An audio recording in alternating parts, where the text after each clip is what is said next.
Bueno, bienvenidos a todos. En estos momentos me toca mi ponencia. Ya voy a hablar de factores macroeconómicos que mueven las divisas. ¿Ya? Acabo de informar la noticia de las acciones y los ETF sin comisión. Veo que hay algunas personas que están preguntando cosas con respecto a las acciones fraccionadas. De momento no las tenemos, pero ya se vienen también. Ya estamos trabajando en eso, lo estamos probando en algunos países de Europa. Acciones chilenas, de momento a mí personalmente me encantaría, todavía no, van a ser extranjeras, van a ser más de 3.000 nuevos instrumentos que se van a agregar a la plataforma XStation, ETF, acciones, ¿ya? Y como les decía, cero comisión.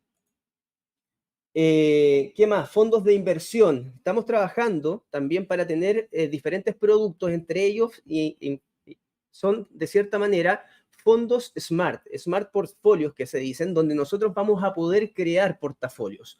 Ya no quiero ahondar tanto detalle porque todavía estamos trabajando en esto, pero lo que vamos a buscar, de cierta manera, es crear portafolios con diferentes acciones, diferentes ETF también, donde cada cliente va a poder poner los porcentajes que quiera invertir de cada uno de los ETFs o de las acciones y se va a crear un propio portafolio.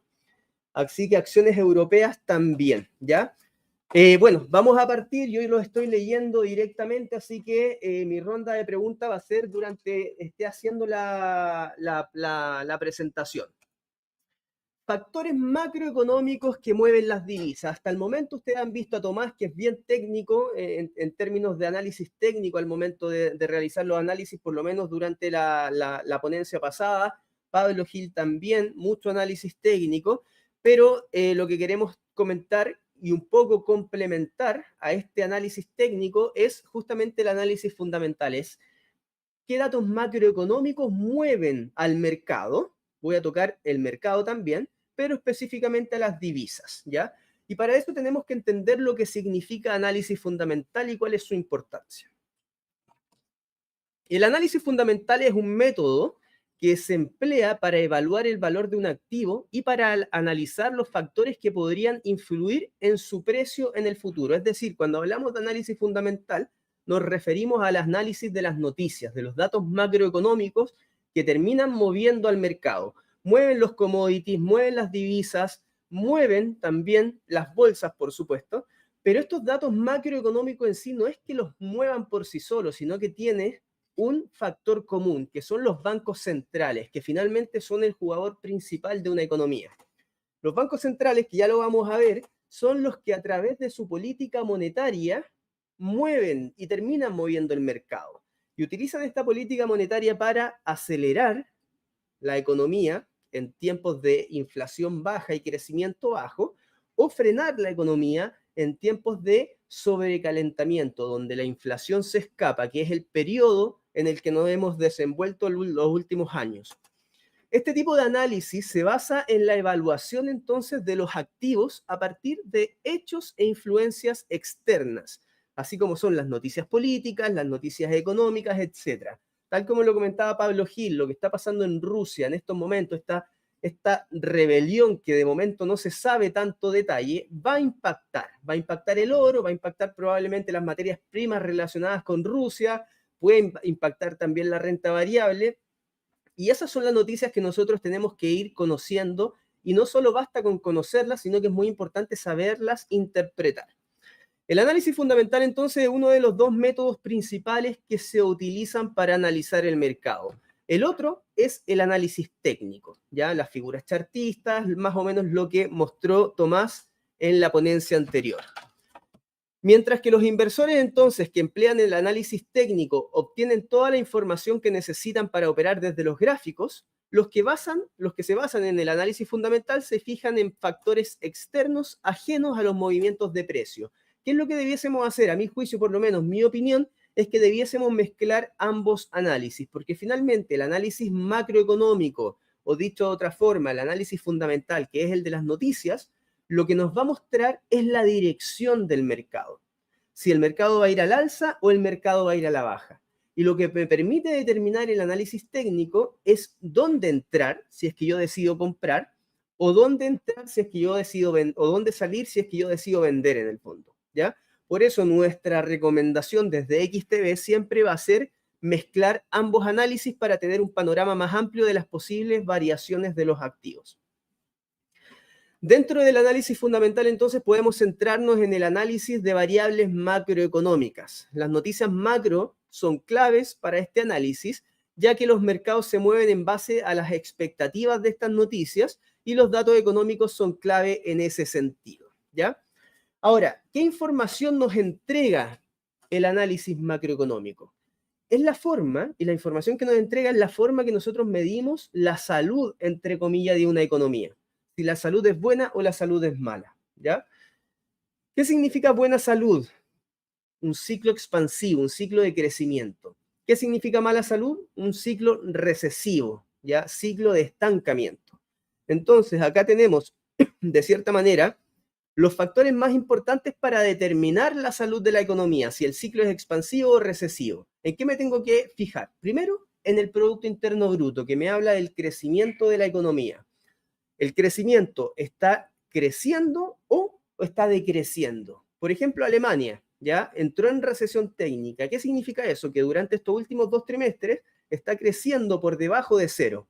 Es decir, Alemania está en recesión. Mala salud, ciclo recesivo. Entonces, nos tenemos que fijar en el PIB para determinar si el ciclo es expansivo o recesivo. También en el empleo, otro factor súper importante, si se está creando empleo o se está destruyendo empleo. Por ejemplo, acá en Chile la tasa de desempleo viene incrementando, porque también probablemente entremos en un ciclo recesivo, aunque hay autoridades económicas que dicen que probablemente vamos a zafar de ese ciclo recesivo. Lo cierto es que los últimos 2 meses hemos venido creciendo por debajo del 0% también. Las empresas, con respecto a las utilidades de las empresas, si nosotros vamos viendo que en los resultados trimestrales de las empresas las utilidades van creciendo, eso también es una señal de ciclo expansivo, ¿ya? La inversión extranjera, ¿ya? O dicho de otra forma, capital de trabajo bruto o formación de capital de trabajo bruto también es un componente súper importante para evaluar la inversión de un país. En definitiva, todos estos factores nos van a ayudar a nosotros a ver y a vislumbrar qué es lo que está pasando con una economía en particular, ¿ya? Para eso es muy importante entender que el crecimiento de una economía se compone de diferentes componentes, valga la redundancia. Es muy importante el consumo interno, ¿ya? Es decir, lo que demanda la gente dentro de un territorio. Segundo, la inversión, ya que tanto se está invirtiendo, la inversión extranjera, etcétera. Tercero, el gasto público, el gasto fiscal, el gasto del gobierno también es un componente del crecimiento económico del país, aunque en menor medida que si lo comparamos con los dos anteriores mencionados, y también la balanza comercial, ya que son las exportaciones menos las importaciones. Ya vamos a ver una diapositiva específicamente de eso.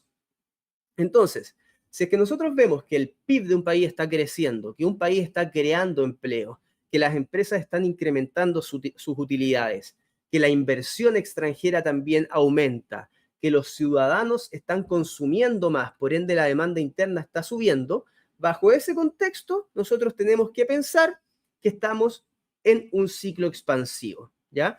¿Y en qué se debería preocupar? ¿De qué se debería preocupar el Banco Central en esa situación? De que la inflación no aumente de forma tan abrupta y que se escape de su objetivo, ¿ya? Entonces, bajo este contexto hay que controlar que no aumente la inflación, es decir, que los precios no suban por encima del objetivo del Banco Central, ¿ya? Cada banco central tiene su propio objetivo de diferentes países, todos radican en torno a lo mismo, que es mantener la inflación controlada, pero hay algunos que tienen diferentes objetivos de inflación. Estados Unidos un 2%, Europa un 2%, Chile, por ejemplo, un 3% y así. Y bueno, el caso contrario, si vemos una disminución del PIB que incrementa el desempleo, que las empresas disminuyen sus utilidades, que la inversión extranjera disminuye, que las personas consumen menos porque hay más temor, por ejemplo, que la demanda interna disminuye, bajo ese contexto hay que entender que estamos en un ciclo recesivo y hay que controlar el riesgo de deflación, es decir, que la inflación baje por debajo de cero, ¿ya? Hay que entender dos conceptos que son diferentes. La deflación, que es cuando la inflación cae por debajo de cero, y también la desaceleración de la inflación, ya que son dos conceptos diferentes. Una desaceleración de la inflación es cuando la inflación está alta y empieza a bajar, que es algo positivo, pero otra cosa es que los precios caigan, en el fondo los precios constantemente caigan por debajo de cero, es decir, que cada vez los productos sean más baratos, ¿ya? Uno podría decir, pero eso es bueno. Sí, es bueno quizás para las personas, porque eso significa que incrementa el poder adquisitivo, pero la verdad es que no es bueno para el país en general, porque eso significa que no hay incentivos para que las personas consuman. Y a la larga lo que va a generar eso es una disminución del crecimiento económico. Entonces, como podemos ver en estos ejemplos, acá tenemos un gráfico desde 1981 hasta el 2020 aproximadamente del Producto Interno Bruto, ya esto en Estados Unidos. Y acá tenemos el desempleo del 81 al mismo periodo de tiempo, 2020, y podemos ver que cada vez que hay una expansión económica, es decir, que el PIB crece por encima de cero, esta es la línea de cero, cada vez que está por encima de cero y hay crecimiento económico, ¿qué tiende a pasar con la tasa de desempleo? Tiende a disminuir, ¿ya? ¿Y qué es lo que pasa en caso contrario? Cuando hay recesión económica, por ejemplo, en este periodo, que fue la crisis del 82, cuando Estados Unidos cayó por debajo de cero en crecimiento. Fíjense acá tenemos la tasa de desempleo, tiende a aumentar, ¿ya? ¿Por qué? ¿Y por qué me centro tanto en el PIB y en el desempleo? Porque son uno de los principales objetivos, uno de los principales mandatos de los bancos centrales que ya los vamos a ver un poco más adelante. Entonces, estas son las variables que influyen en un ciclo expansivo como para entender en el fondo este círculo virtuoso que se generan en las economías cuando estamos en ciclos de crecimiento económico. En un ciclo expansivo, las empresas ganan más dinero. ¿Ya? ¿Por qué? Porque la gente consume más, la gente está comprando porque hay optimismo.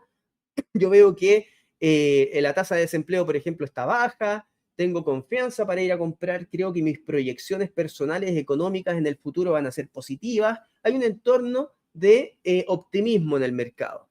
Entonces las empresas ganan más porque la gente gasta más. ¿Y qué pasa? Una empresa dice, ok, yo estoy ganando más, y veo que hay un incremento en la demanda de mi producto, por ende voy a invertir más, ¿ya? Con el objetivo, por supuesto, de seguir haciendo crecer mi empresa, de ganar más dinero.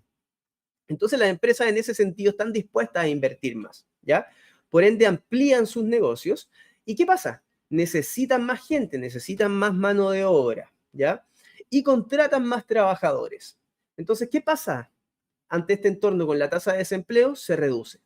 La tasa de desempleo se tiende a reducir, llevando de esa forma un control mucho más acotado en la tasa de desempleo, incrementando la creación de nuevos puestos de trabajo. Y al disminuir el desempleo, un mayor número de población, de personas, de ciudadanos, tienen trabajo, lo que significa que el consumo sigue aumentando, porque los ciudadanos tienen dinero para gastar. Como las empresas van creciendo y ven crecimiento en la economía y cada vez venden más a raíz del consumo de las personas, también invierten más. Y bajo este contexto, la demanda interna aumenta por un incremento en el consumo, ¿ya? Y esa pata es súper importante. ¿Por qué? Porque el consumo, como les decía, es un componente muy importante del crecimiento económico. Tan importante que representa en promedio el 66% del crecimiento económico de cualquier país, ¿ya? Es decir, dentro de los componentes que se contabilizan para determinar el crecimiento de una nación, el consumo es el más importante, ¿ya? Pero también aumenta la inversión, porque las empresas tienden a invertir más para incrementar su fuerza productiva. Y ese es el segundo componente más importante del crecimiento económico, la inversión, ¿ya?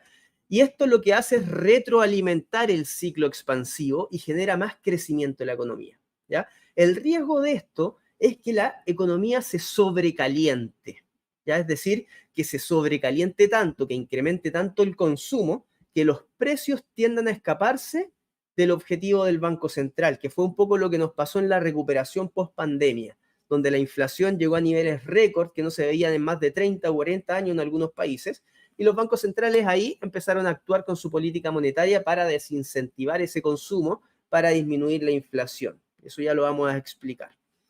Entonces, estas son las variables y de esta forma se genera este círculo virtuoso en un ciclo expansivo, ¿ya? Esto era lo que les comentaba entonces. Crecimiento económico se iba incrementando, la tasa de desempleo iba disminuyendo, ¿ya? Y acá tenemos el ejemplo contrario, ya con el ciclo recesivo. ¿Qué es lo que ocurre cuando la economía crece por debajo de cero? La tasa de desempleo tiende a aumentar. ¿Por qué? Porque se produce este círculo tortuoso, por decirlo de alguna forma, del ciclo recesivo. En un ciclo recesivo, ¿qué pasa? Las empresas suelen generar menos ingresos. Ya quizás este escenario nos empiece a parecer un poco más familiar, por lo menos en el último tiempo. Las empresas suelen generar menos ingresos. Por ende, combaten esa disminución de ingresos recortando gastos. Y debido a esto despiden parte del personal, ¿ya? Lo que genera un incremento en el desempleo. Ya hemos visto muchas noticias de diferentes empresas súper grandes en Estados Unidos, por ejemplo, bancos de inversión, el mismo Facebook, Twitter, etcétera, donde han estado recortando muchos puestos de trabajo. Simplemente por ponerlo como ejemplo. Debido al incremento del desempleo, que a todo esto en Estados Unidos todavía no se ve reflejado en un 100%, porque la tasa de desempleo es un dato macroeconómico muy retrasado. En el fondo, ya cuando nosotros vemos que la tasa de desempleo empieza a incrementar es porque ya estamos dentro de una situación compleja. Debido al incremento en el desempleo, se genera un escenario donde la confianza del consumidor disminuye, lo que genera una disminución en el consumo de las personas. Es decir, si yo veo que trabajo en Facebook y que despidieron al 20% de la planilla, es decir, no sé, por poner un número, despidieron a 2.000 personas, ¿qué voy a hacer yo? Yo probablemente voy a dejar de gastar, ¿ya? Si es que puedo, voy a empezar a ahorrar y voy a gastar solo en lo más importante, los bienes de primera necesidad. Si quería comprarme un auto, probablemente postergue esa decisión. Si quería renovar mi casa o comprarme una casa nueva, probablemente postergue esa decisión. ¿Qué significa eso? Que la confianza que yo tengo en las perspectivas de la economía y mis perspectivas personales, que todo parte por la perspectiva personal de uno, tienden a deteriorarse. Por ende, hay un escenario donde la confianza del consumidor disminuye, ¿ya? La confianza del consumidor es un dato que nosotros lo podemos ver mes a mes, ya que lo hacen por lo general los institutos estadísticos. Lo que genera entonces esta disminución de la confianza del consumidor es una disminución también en el consumo por parte de los ciudadanos de la economía. Y ya dijimos anteriormente que el consumo representa el 66% en promedio del crecimiento económico de un país, ¿ya? Por ende, ya empezamos a ver un retroceso en el crecimiento económico. Como las empresas no ven crecimiento en la economía y cada vez ganan menos, también invierten menos. Por ende, ¿qué otro componente de crecimiento se ralentiza y disminuye? La inversión. Bajo este contexto, entonces, la demanda interna disminuye por menor consumo y también disminuye la inversión, lo que retroalimenta este ciclo recesivo de la economía. ¿Ya? ¿Por qué me interesaba comentarle estos primeros? Porque el Banco Central es el organismo encargado de frenar la economía cuando ven un sobrecalentamiento o de acelerar la economía cuando ven un estancamiento, ¿ya? Y el mercado se mueve en base a las decisiones de los bancos centrales. Por eso siempre le damos tanto seguimiento a las decisiones de tasa de los bancos centrales, a las declaraciones de prensa, porque cuando habla Powell de Estados Unidos, cuando habla Lagarde de Europa, o cuando habla también Acosta, por ejemplo, acá en el Banco Central de Chile, genera movimientos en los mercados, sobre todo si los mercados son tan líquidos como Europa y Estados Unidos. ¿Por qué pasa esto? Y ahora les voy a explicar simplemente, bien sencillo, para poner en contexto. ¿Qué es un banco central y por qué es tan importante su rol? Un banco central es una institución financiera que tiene el poder de controlar la producción y la distribución del dinero y crédito en un país o en un grupo de países, como es el caso particular de Europa. En las economías modernas, el Banco Central suele ser el responsable, entonces, de la formulación de la política monetaria y de la regulación de los bancos miembros. No regulan los bancos comerciales, me refiero a bancos miembros, me refiero a, por ejemplo, en Europa particularmente, los miembros son el Banco Central de Francia, el Banco Central de Alemania, el Banco Central, y así, ¿ya? Y todos en conjunto están regidos por el Banco Central Europeo. Estos bancos suelen ser entidades de carácter público y se afirma que son entidades autónomas e independientes del gobierno del país al que pertenece, ¿ya? El fin de esa condición autónoma es súper importante porque lo que se busca con eso es mantener la independencia política y poder utilizar la política monetaria como mejor consideren los expertos del Banco Central con el fin de cumplir con los mandatos establecidos, ¿ya? Pero sin tener injerencia política en las decisiones, ¿ya? Entonces, son organismos autónomos y que tienen que cumplir con unos mandatos que son muy acotados y establecidos para ellos, que son los objetivos. El mandato de un banco central es el fin último de su existencia, es decir, como les decía, su objetivo. Los bancos centrales fueron creados con el fin de mitigar los shocks económicos que golpeaban las economías con los cambios de ciclos económicos que se dan constantemente. Y en ese contexto se dotó a esta entidad con unos fines claros y acotados conocidos como mandatos u objetivos. Cada banco central tiene su propio mandato, pero todos giran en torno a lo mismo, que es mantener el crecimiento alto y la inflación controlada. Cuando pongo acá crecimiento alto, pongo entre paréntesis el desempleo bajo, ¿ya? Porque, bueno, cuando leemos libros de economía, se afirma que para incrementar el crecimiento lo que tenemos que hacer es disminuir la tasa de desempleo. Es decir, mientras más gente haya trabajando, más crecimiento económico debiese tener una economía. Por ende, son tres cosas muy importantes que le importan a los bancos centrales. La inflación, que esa es la más importante de todas porque es un mandato principal, pero también le interesa el crecimiento económico y la tasa de desempleo, por ende, el mercado laboral. Entonces, ¿por qué es tan importante entender esto? Porque si esos son los objetivos del Banco Central, esos son los datos que más movimiento le van a generar a los mercados financieros, sobre todo a las divisas, ¿ya? Es decir, si hay un dato relacionado con crecimiento, se van a mover las divisas, se va a mover la bolsa, se va a mover los commodities. Si hay un dato relacionado con desempleo, se van a mover también. Si hay un dato relacionado con inflación, lo mismo, ¿ya? Ahora, hay datos entre estas categorías que son más importantes que otros que al final de la presentación se los voy a comentar. ¿Cuál es el mandato de la Reserva Federal? Y abre comillas, sin perjuicio de la estabilidad de precios, más menos 2%, respaldo de la política económica del gobierno, incluidos sus objetivos de crecimiento y empleo. Es decir, lo que dice es lo siguiente, que tiene que mantener la estabilidad de los precios en torno al 2% y que tiene que respaldar, es decir, apoyar también la política económica del gobierno, incluyendo sus objetivos de crecimiento y de empleo. Es decir, el Banco Central de Estados Unidos está pendiente de estos tres puntos, sobre todo de la inflación. Europa, el objetivo principal del sistema europeo de bancos centrales será mantener la estabilidad de los precios en torno al 2% también. En Europa no se habla del crecimiento económico, no se habla del desempleo.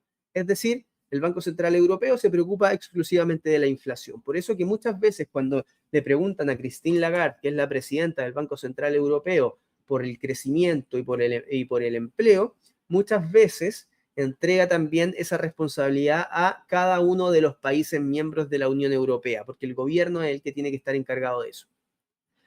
El Banco de Inglaterra, máximo crecimiento con una inflación controlada en torno al 2%. El Banco de Japón, máximo empleo y tasas de interés a largo plazo en torno al 2%. Y el Banco Central de Chile, mantener la estabilidad de precios en un 3%. Tiene un rango Chile, ya que es una desviación estándar de un por ciento hacia arriba y uno hacia abajo. En el fondo, el objetivo es un 3%, pero mantener entre el rango de un 2 y un 4, ¿ya? Pero también habla de un entorno de máximo crecimiento. Es decir, el Banco Central de Chile también se preocupa del crecimiento económico, ¿ya? O por lo menos de apoyar al gobierno en eso. Entender los objetivos de los bancos centrales será vital para comprender entonces el impacto que generan las noticias en los precios de los activos, ya que los mercados se mueven en base a lo que hagan los bancos centrales con su política monetaria. Y los bancos centrales manejan la política monetaria para cumplir con sus objetivos, ¿ya? Esos son los objetivos de los bancos centrales y la herramienta o una de las herramientas que tiene un banco central para alcanzar estos objetivos es su política monetaria. Pero antes de hablar de la política monetaria, quiero hablar de la política económica, ¿ya? Bien breve. La política económica son las directrices que fijan las autoridades de un país, tanto el gobierno como el Banco Central, para mantener una economía estable, en crecimiento y con una inflación controlada. Es decir, nosotros tenemos la política económica que está compuesta por dos políticas, la política fiscal y la política monetaria. La política monetaria y la política fiscal son dos instrumentos importantes para mantener la buena salud de la economía, ¿ya? Y ambas influyen en ella, pero de maneras diferentes. La política fiscal se refiere a las decisiones económicas de los gobiernos, es decir, el gobierno es el que está encargado de la política fiscal y el Banco Central es el que está encargado de la política monetaria, ¿ya? Entonces, la fiscal se refiere a las decisiones económicas de los gobiernos que pueden decidir gastar dinero en prestar servicios públicos, en apoyar la economía, en una construcción, no sé, de nuevas autopistas o de mejoramiento en las calles para incrementar e incentivar el empleo y también, de cierta manera, para reducir las desigualdades, ¿ya? Pueden recaudar ese dinero, el gobierno, a través de impuestos u obtenerlo prestado en los mercados financieros, ¿ya? A través de bonos. Esa es la política fiscal, la que está encargada del gobierno. Y la política monetaria, que es donde nos vamos a adentrar más, lo que hace es usar la cantidad de dinero que hay a disposición del público para controlar y mantener la estabilidad económica de un país o de una región.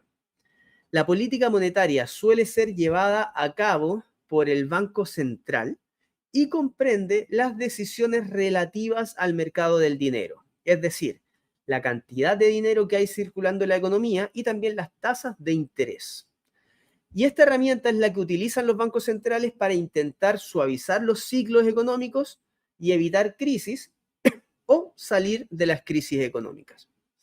Es importante entender que en economía, en este sentido, en macroeconomía, no hay un escenario perfecto, es decir, tener las tasas altas o bajas no es ni bueno ni malo para una determinada economía. Todo va a depender del contexto en el que nos encontremos. Por ejemplo, en un contexto de crecimiento moderado o bajo, en que la inflación es baja, una disminución en las tasas podría estimular la economía y llevar las tasas de crecimiento a un crecimiento más atractivo y la inflación a subir, más cerca del objetivo del Banco Central. Es decir, en un contexto donde la inflación es baja y el crecimiento es bajo, probablemente lo más óptimo y lo positivo sea disminuir las tasas de interés. Mientras que en un contexto de crecimiento en el que la inflación es el problema, como nos ha pasado durante el último año, alzas de tasas de interés que suavicen ese ciclo y que controlen la escalada de la inflación podría ser la mejor opción. Si ustedes me preguntan qué es lo mejor para las personas, para los ciudadanos, yo creo que lo mejor es tener las tasas más bajas claramente. ¿Por qué? Porque tengo más acceso a crédito, me endeudo de forma más económica y de esa forma puedo generar negocios, puedo consumir, etcétera. Ya en Chile y me imagino que en Latinoamérica ha pasado también en el resto de países que han visto cómo la gente va perdiendo su poder adquisitivo cuando va incrementando la inflación. Y que la inflación se empieza a desacelerar en Latinoamérica, sí, pero es porque los bancos centrales han venido subiendo la tasa de interés. Hoy día en Chile la tasa de interés está en un 11,25%. ¿Qué significa eso? Que si yo quiero ir a pedir un crédito hipotecario, me va a costar mucho más que hace 3, 4 años atrás comprarme una casa. O ir a pedir un crédito de consumo probablemente ni siquiera lo vea como una opción, a no ser que sea estrictamente necesario, porque está saliendo muy caro el valor del dinero, ¿ya? Ahora, con respecto a los tipos de política monetaria, podemos encontrar dos, ¿ya? Tenemos la política monetaria expansiva y la restrictiva. La política monetaria expansiva lo que busca es tratar de aumentar el dinero que hay en circulación. Es un tipo de política monetaria que tiene como objetivo estimular la economía y elevar la inflación hacia los objetivos de los bancos centrales. Suelen ejecutarse este tipo de política monetaria en momentos de crisis, de recesión económica o de estancamiento. Cuando lo aplicó de manera abrupta a Estados Unidos, por ejemplo, en el último tiempo, el 2020, cuando ya se estaba iniciando la pandemia en Estados Unidos, ¿ya? La Reserva Federal se reunió de forma extraordinaria, es decir, sin tener una reunión calendarizada, y llegó y bajó las tasas de interés cercanas a cero. La dejó en un rango entre 0 y 0,25%. ¿Ya? ¿Para qué? Para incentivar la economía, para evitar una recesión. ¿Y qué fue generando eso? Un crecimiento económico durante el periodo post pandemia o dentro, incluso mismo dentro de la pandemia, donde veíamos incremento en las tasas de desempleo, pero que después eso se fue corrigiendo rápidamente. La medida clásica entonces suele ser bajar las tasas de interés para incentivar la inversión y el consumo, ¿ya? Si yo bajo las tasas de interés, yo como persona voy y me endeudo más barato y voy a empezar a comprar, a consumir. ¿Qué hace una empresa? Se endeuda también más barato, ¿para qué? Para incentivar la inversión. En cambio, una política monetaria restrictiva intenta disminuir el dinero que hay en la economía. Por su parte, ¿qué es lo que están haciendo ahora los bancos centrales? Subiendo las tasas de interés, ¿ya? Entonces, cuando hablamos de política monetaria restrictiva, son alzas en las tasas de interés. Y cuando hablamos de política monetaria expansiva, son bajas en las tasas de interés. Una política monetaria restrictiva intenta disminuir el dinero que hay en la economía. Por su parte, tiene como principal objetivo desacelerar la actividad económica, no por el hecho de que los bancos centrales busquen crecer menos, sino que con el objetivo de disminuir la inflación y llevarla a sus niveles objetivos. Se ejecutan en momentos en los que existen altos niveles de inflación o hay peligros de burbujas económicas. La manera habitual de proceder es subir las tasas de interés entonces para desincentivar el consumo y la inversión, que es un poco lo que estamos viviendo actualmente, ¿ya? Ejemplo de cómo funciona la TPM para que nos quede un poco más claro. Supongamos un shock que amenaza las perspectivas de crecimiento y la confianza de los consumidores, ¿ya? Esto lo saqué del Banco Central de Chile, que me pareció muy interesante y muy entretenido de poder visualizarlo, quizá un poco más fácil de entender. Entonces, nos ponemos en el escenario de que hay un shock que amenaza las perspectivas de crecimiento y que hay una falta de confianza de los agentes locales. Confianza de las empresas, confianza de los consumidores, por ende, están dejando de invertir, están dejando de consumir, ¿ya? Las empresas están dejando de invertir, por ende están despidiendo personas, por ende la tasa de desempleo está incrementando, por ende la gente está consumiendo menos. Raya para la suma, la inflación está cayendo por debajo del objetivo del Banco Central. Entonces, ¿qué es lo que pasa? El Banco Central tiene un objetivo en Chile de un 3% y el menor dinamismo de la actividad va a llevar a disminuir la inflación alejándola de ese 3%. Pongámonos que está en un 1% la inflación, un 0,5%. En respuesta a esto, ¿qué va a hacer el Banco Central? Va a disminuir la tasa de política monetaria, es decir, va a empezar a aplicar políticas monetarias expansivas, va a reducir la tasa de política monetaria. ¿Qué genera esa reducción? Esto va a reducir el costo de endeudamiento de los bancos comerciales. Es decir, cuando los bancos comerciales van al Banco Central a pedir fondos, la deuda, el endeudamiento o el valor de esos dineros prestados van a ser menores, van a ser más económico para los bancos comerciales endeudarse. ¿Y qué va a significar esto? Que estos bancos comerciales van a ofrecer créditos a las empresas y a las personas a una tasa de interés también más baja, ¿ya? Por ende, para las personas también va a ser más económico endeudarse. ¿Y qué va a generar eso? Va a incentivar el gasto de las personas y el gasto de las empresas. Hoy en día me sale más económico endeudarme, voy y pido un crédito de consumo porque me quiero comprar un auto. O yo soy una empresa, voy y pido un crédito porque quiero invertir en un nuevo proyecto. Y esto lo que genera es una aceleración en la actividad económica. Hay más inversión, hay más consumo, por ende hay más crecimiento. Se acelera la actividad económica y eso que genera que los precios empiecen a subir también, devolviendo la inflación a la meta del 0,5 al 3%. Y ese es el círculo de cómo funciona la política monetaria. En algunas ocasiones el Banco Central agrega otro tipo de medidas especiales con el fin de cumplir sus objetivos cuando ve que la tasa no es suficiente, ¿ya? Y ahora, a lo que nos interesa, ya sabiendo esto, ¿por qué quería enseñarles y explicar y transmitir un poco estos conocimientos a ustedes? Porque al final, en base a todo esto, a estas decisiones de política monetaria, se mueven los mercados. Y para mí esta es la diapositiva más importante de la presentación, porque me dice cómo se mueve el mercado, ¿ya? Nosotros podemos saber, por ejemplo, que hay un dato macroeconómico importante el día lunes, por poner un ejemplo. Pero no nos basta con saber que está el dato. Lo que nos interesa es saber interpretarlo. ¿Qué va a pasar con las divisas? ¿Qué va a pasar con la bolsa? ¿Qué va a pasar con las materias primas? Si es que el dato sale por encima o por debajo de las expectativas. ¿Ya? Y todo eso va a depender de lo que el mercado piense que va a ser el Banco Central. ¿Por qué? Porque el Banco Central tiene sus objetivos y en base a ese objetivo mueve la política monetaria. Entonces, en esto radica la clave de lo que hemos aprendido, ya que las subidas o bajadas en las tasas es lo que mueve los activos financieros.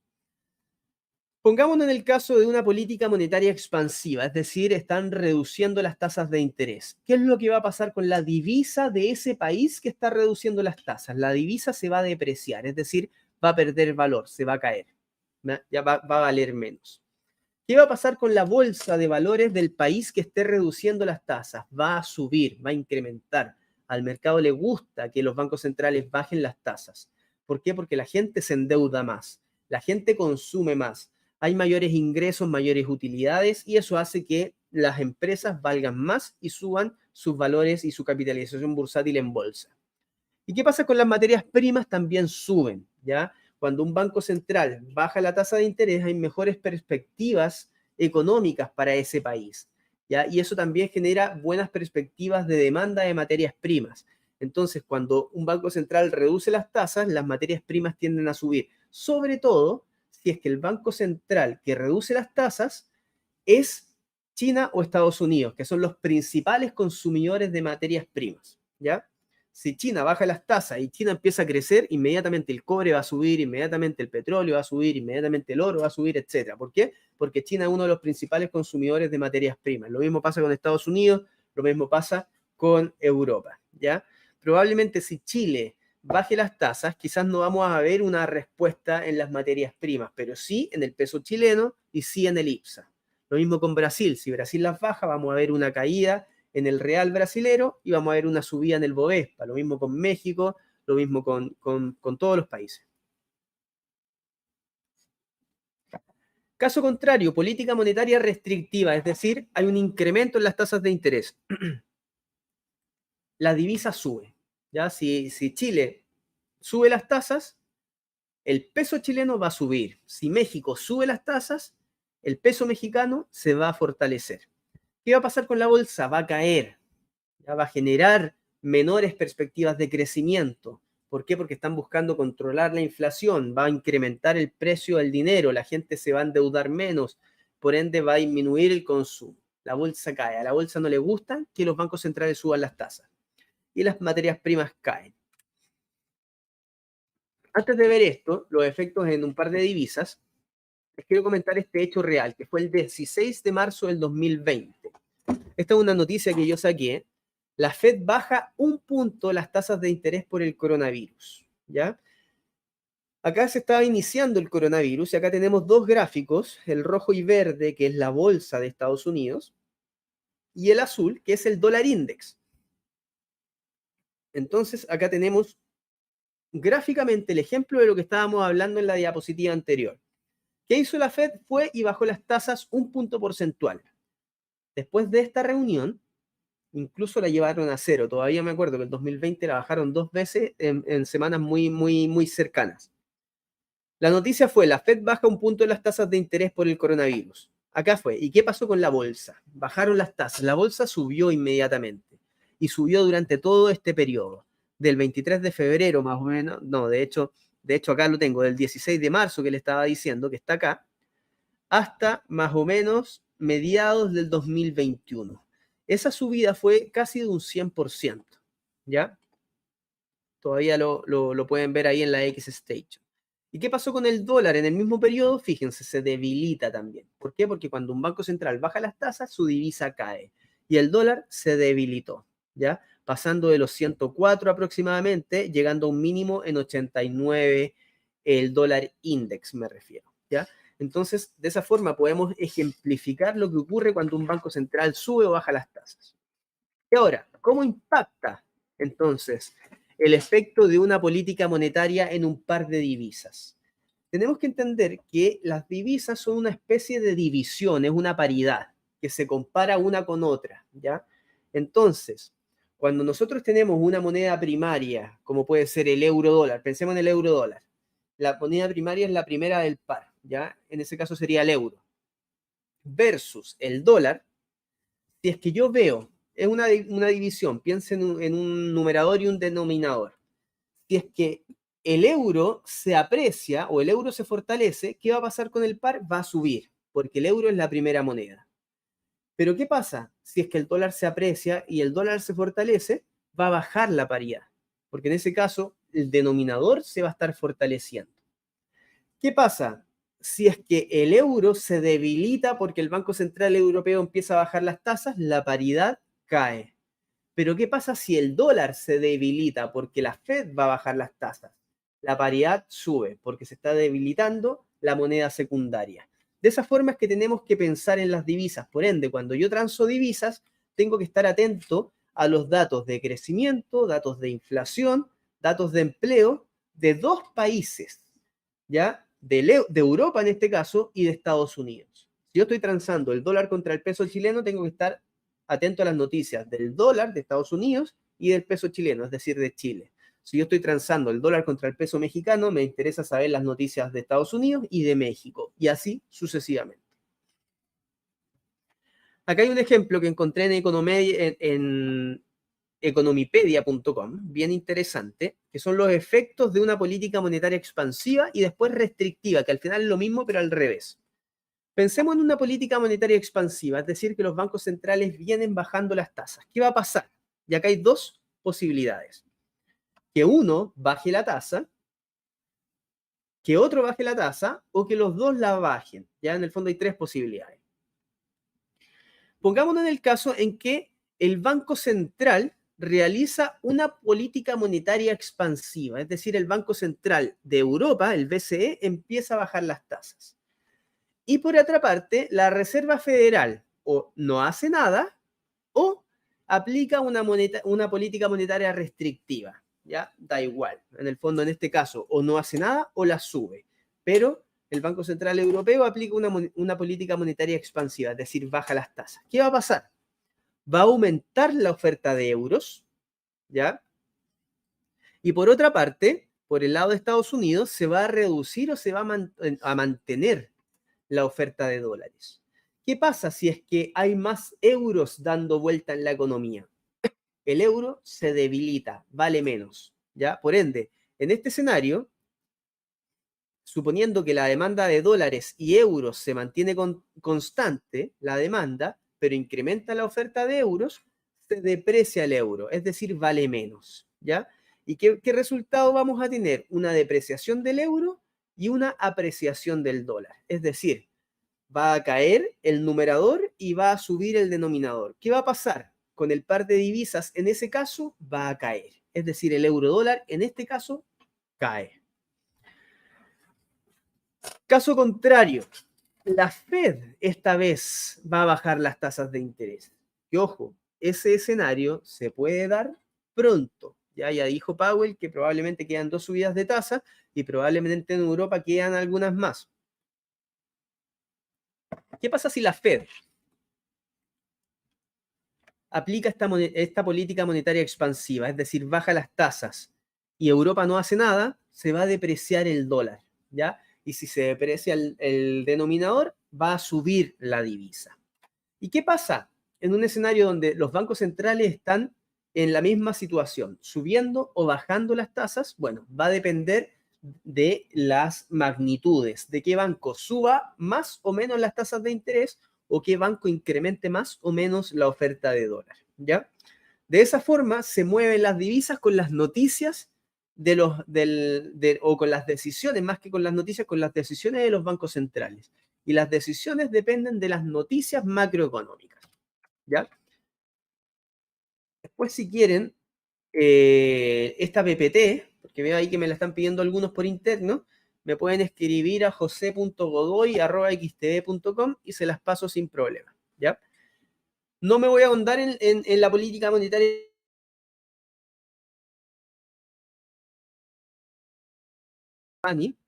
y vamos con los datos macro. Ya conocemos entonces los mandatos de los bancos centrales, ya conocemos cómo funciona la política monetaria, por ende ahora veremos qué datos son los que mueven al mercado y por lo mismo, qué datos son los que debemos prestar atención constantemente para generar volatilidad en los mercados. Como ya lo habíamos dicho y adelantado, los datos que mueven los diferentes activos son los relacionados con los objetivos del Banco Central. Por ende, son los datos que tienen relación con crecimiento económico, con empleo, mercado laboral y con inflación. Y los vamos a desglosar un poco cada uno, ¿ya? Datos de crecimiento. Nos vamos a enfocar primero en el fondo en el crecimiento económico. Después vamos con empleo y después vamos con inflación. Para ver el crecimiento económico de un país, nos tenemos que preocupar del Producto Interno Bruto. Pero el Producto Interno Bruto se descompone de 4 componentes, ¿ya? Y esos son los que nos interesan. ¿Por qué? Porque no tenemos datos todos los meses de Producto Interno Bruto, ¿ya? Por lo general suelen ser trimestrales y anual, ¿ya? Pero sí tenemos datos todos los meses de consumo, sí tenemos datos todos los meses de inversión y también de exportaciones e importaciones. El PIB es el valor de los bienes y servicios producidos en el territorio de un país en un periodo determinado de tiempo. Ya se suele medir anualmente. Se compone de diferentes partidas y determina el crecimiento en un determinado país. Debemos entender entonces su composición para identificar los datos que nos hablarán del crecimiento económico.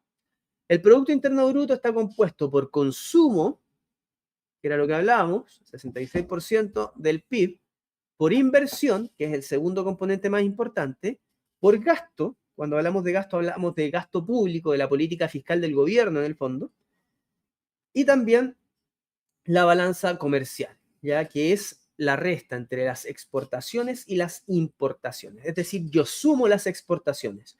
Lo que yo vendo en el exterior queda como crecimiento en el país. ¿Ya? Si yo soy una minera y mando cobre a China, el valor de eso queda contabilizado como crecimiento económico en Chile.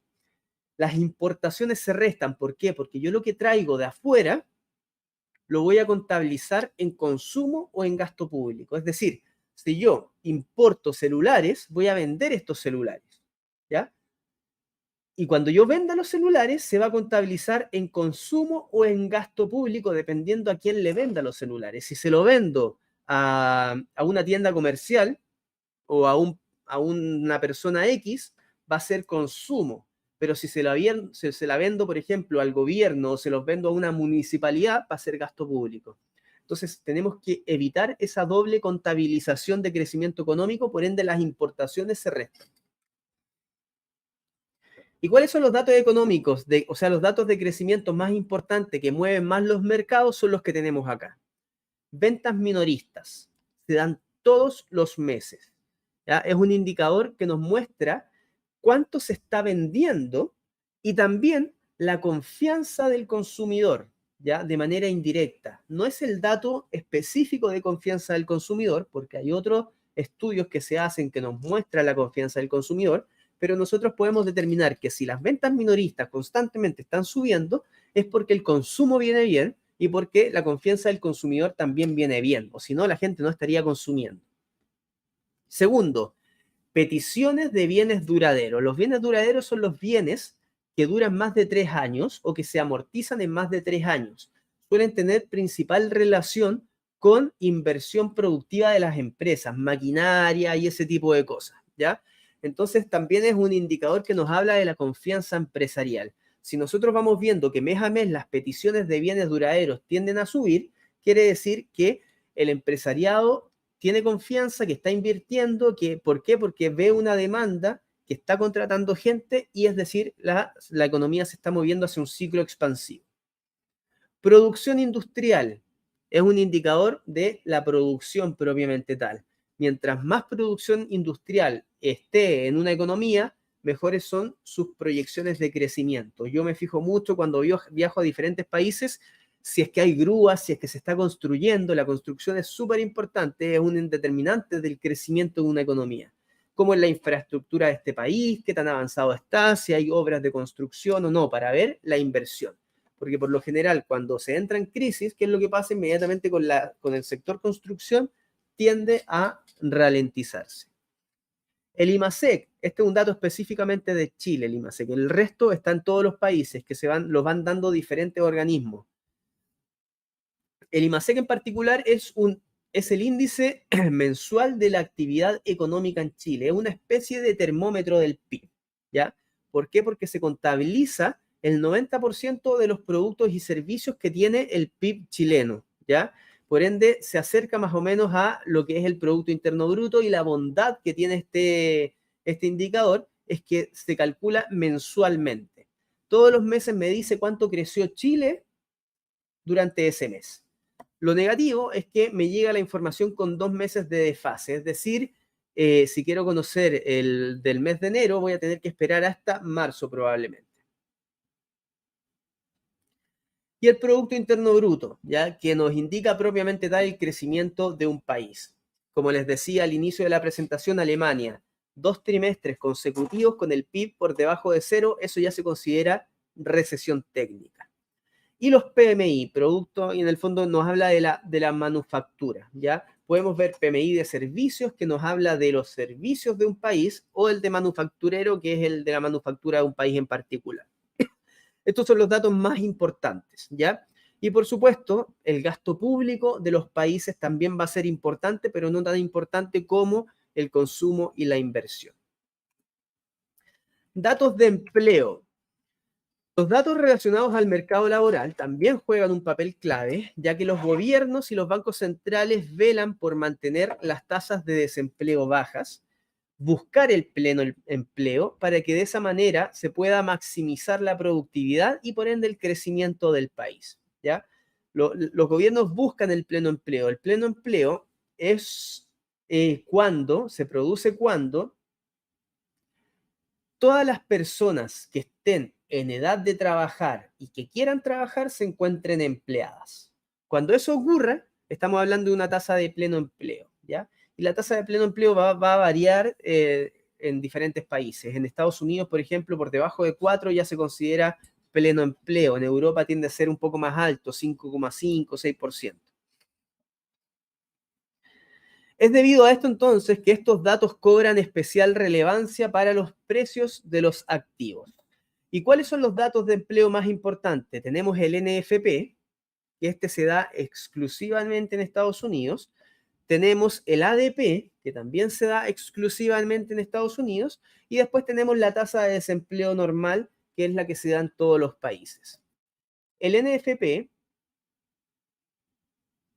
es lo que mide es el total de empleo, excluyendo el sector agrícola, excluyendo el sector gubernamental y las organizaciones sin fines de lucro y el empleo doméstico privado en Estados Unidos. Es decir, excluye esos sectores.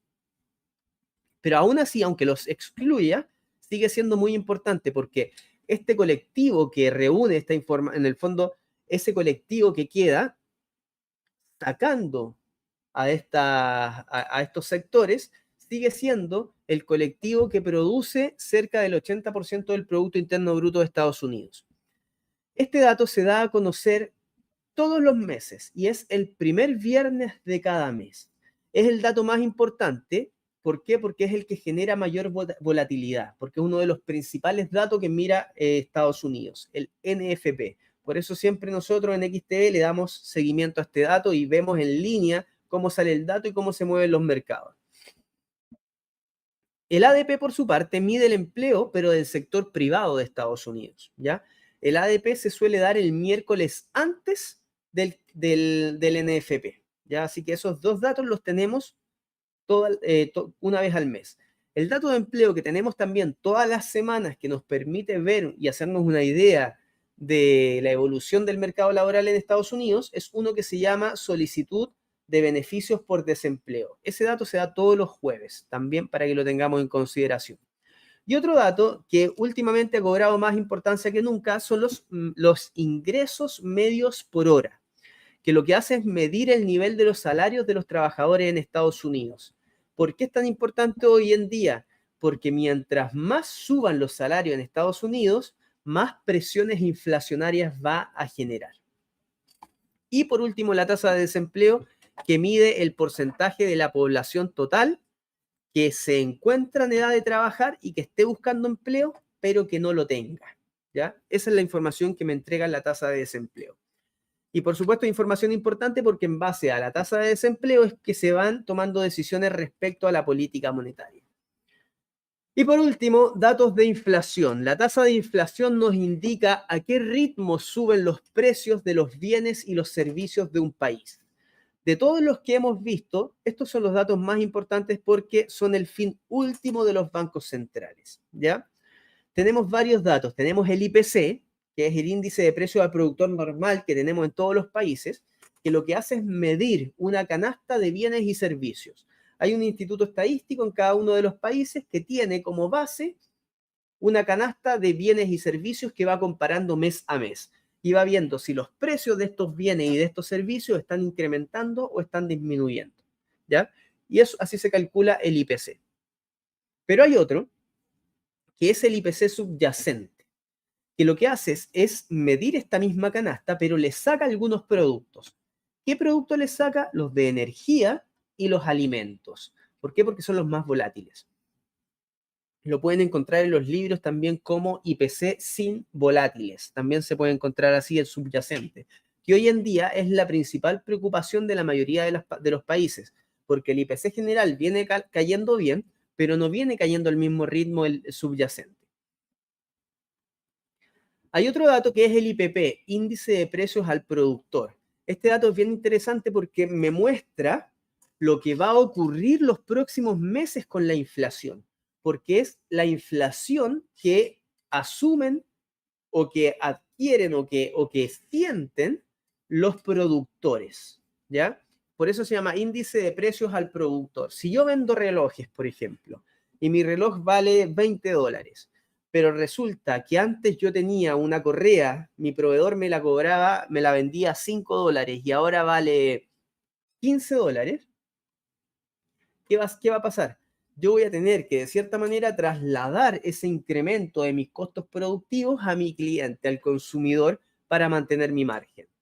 Se lo voy a trasladar completo o se lo voy a trasladar en menor medida, o quizás simplemente no se lo traslado para mantener mis ventas, pero eso va a significar que voy a tener que ganar menos. Por lo general, tienden a trasladarse esos precios al consumidor. Entonces, si los consumidores constantemente están viendo un incremento en los precios de producción, también los siguientes meses vamos a ver muy probablemente incrementos en la inflación. Y el último dato, que es el de Estados Unidos particularmente, se llama PCE, ya que es el gasto de consumo personal. Este es de los datos de inflación el que más mira la Reserva Federal. ¿Por qué?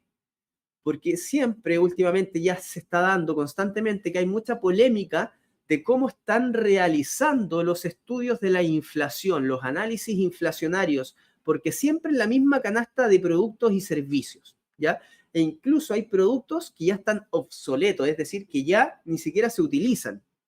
Entonces, Estados Unidos lo que hace con este dato, el PCE, es no tomar una canasta, sino que evaluar de todos los productos y servicios del Producto Interno Bruto del año, cuáles son los que son más importantes para el crecimiento económico de Estados Unidos. Y esos tienen mayor ponderación. Entonces, un dato de inflación mucho más real, porque es el que impacta directamente a las personas. Por eso hoy día en Chile y quizás en Latinoamérica pase mucho, pero nosotros empezamos a ver que la inflación va cayendo, pero de repente hay una sensación en las personas de que no lo están sintiendo totalmente en sus bolsillos, ¿ya? con ese dato, eso no ocurre en Estados Unidos, ¿ya? Estimados, eso ha sido mi presentación. Espero haberlos ayudado. Tengo algunas preguntas. Vamos a ver por acá. Sí, me están pidiendo ahí la presentación. Como les decía, jose.godoy@xtv.com. Me la piden, yo se las mando sin ningún problema. Este contenido se puede ver, sí, va a quedar grabado, ¿ya?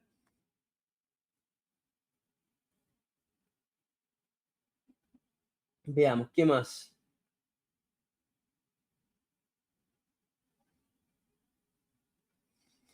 José González dice, a liquidar los depósitos a plazo y me cambio a Bitcoin. Bueno, si es que nosotros empezamos a pensar que el Banco Central va a empezar a bajar las tasas, existe la posibilidad que estos instrumentos, como los depósitos a plazo, tiendan a ser menos rentables. Eso no significa que vayan a ser menos atractivos, pero sí van a ser menos rentables. Y va a llegar el momento que probablemente sigan siendo menos atractivos. Aunque, ojo, los depósitos a plazo no tienden, eso es importante que se entienda, a cubrir la inflación. Es decir, si yo estoy invertido en un depósito a plazo, sigo perdiendo poder adquisitivo, ¿ya?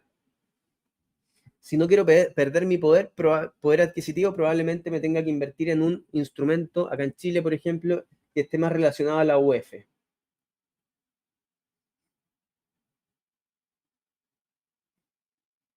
Muchas gracias, Juan Pablo.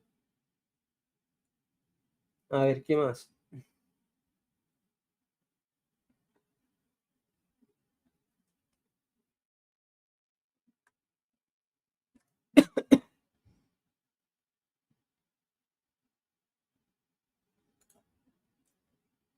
Bueno, la verdad es que las preguntas que me hacen es más que nada si es que se puede volver a ver la repetición. Sí, va a estar en YouTube por si acaso. Me pregunta acá Daniel Fuentes. Hola, José Raúl. ¿Cómo traspasar las acciones desde otras corredoras? Efectivamente, vamos a poder trasladar las acciones hacia XTB desde otras corredoras, ¿ya?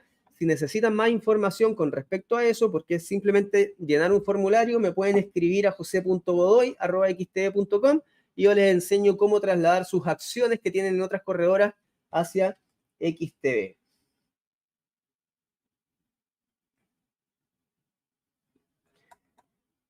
Perfecto. Estimados, muchísimas gracias. Acá tengo la última pregunta. Jorge Mora me dice, ¿cuánto tiempo puede durar la volatilidad cuando se presentan estos datos? La volatilidad se suele dar antes del dato y después del dato. Por lo general se da 15 minutos antes del dato, sale el dato y se mantiene la volatilidad otros 15 minutos, que es más la efervescencia del mercado.